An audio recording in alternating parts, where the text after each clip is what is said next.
Pourquoi toutes les voitures à essence de fabrication locale, dont le prix se situe entre 12 200 € et 24 500 €, sont-elles équipées d'un turbocompresseur?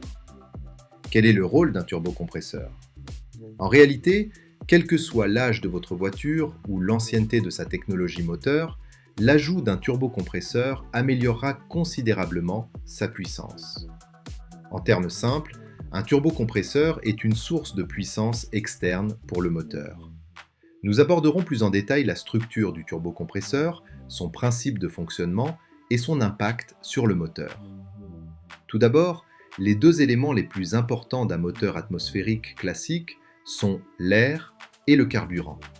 Mais ce qui influe réellement sur la puissance d'une voiture, c'est le volume d'air admis dans le moteur et non le volume de carburant injecté. Pour que le carburant brûle complètement et produise une puissance suffisante, le mélange air-carburant doit être adéquat. Ce mélange présente un rapport précis. Si la quantité de carburant est trop importante et la quantité d'air trop faible, le mélange sera trop riche, ce qui entraînera un gaspillage de carburant et une perte de puissance. Cela provoquera également une accumulation de dépôts de carbone dans les cylindres, accélérant l'usure du moteur.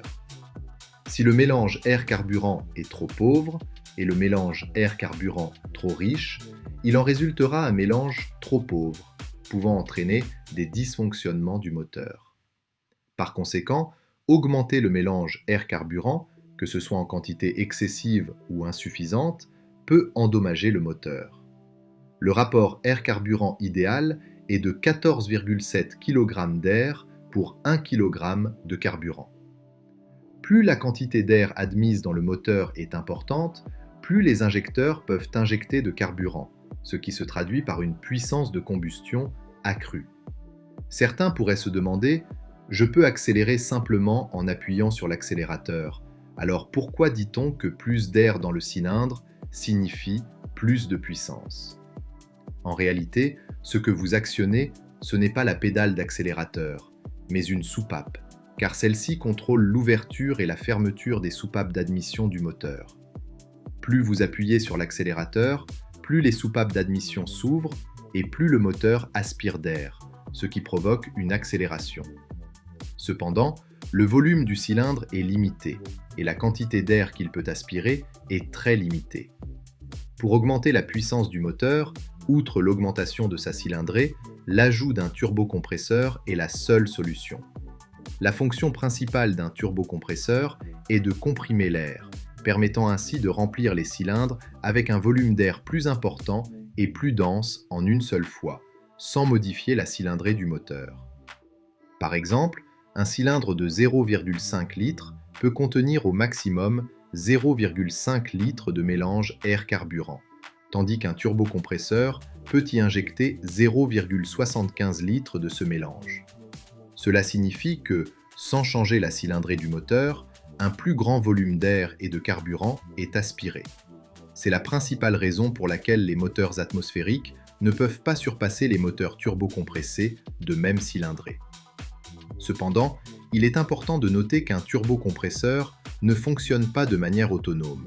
Il nécessite une force extérieure pour comprimer l'air et fonctionner. Les types de turbocompresseurs les plus courants sur le marché sont les compresseurs volumétriques et les turbocompresseurs.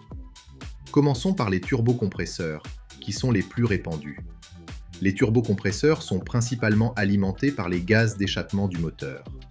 Lorsque le volume de gaz d'échappement est suffisant pour alimenter le turbocompresseur, celui-ci intervient pour comprimer l'air entrant dans le moteur. L'un de leurs avantages est leur rapport coût-efficacité. Même les voitures de fabrication locale coûtant quelques centaines de milliers de yuan peuvent être équipées de turbocompresseurs.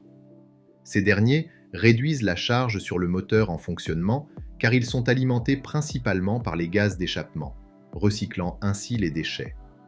Leur inconvénient réside dans le temps de réponse du turbocompresseur. Les gaz d'échappement produits à basse vitesse en zone urbaine sont insuffisants pour l'alimenter correctement. Le turbocompresseur ne fonctionne de manière optimale que lorsque le régime moteur atteint environ 2000 tours par minute. Le second type est le compresseur volumétrique. Ce dernier est relié au vilebrequin du moteur par une courroie, qui l'entraîne lorsque le moteur tourne. Naturellement, son effet de compression est directement lié au régime moteur. Plus le régime est élevé, meilleur est l'effet de compression. Son avantage est de garantir une puissance linéaire, mais ses inconvénients sont également évidents. Une charge moteur accrue et une consommation de carburant plus importante. En résumé, la suralimentation par turbocompresseur et par compresseur volumétrique sont essentiellement des compresseurs d'air qui injectent de plus petites quantités d'air plus dense dans les cylindres pour la combustion, augmentant ainsi la puissance du véhicule. Pour plus de contenu, n'oubliez pas de vous abonner à la chaîne automobile. À bientôt pour une nouvelle vidéo.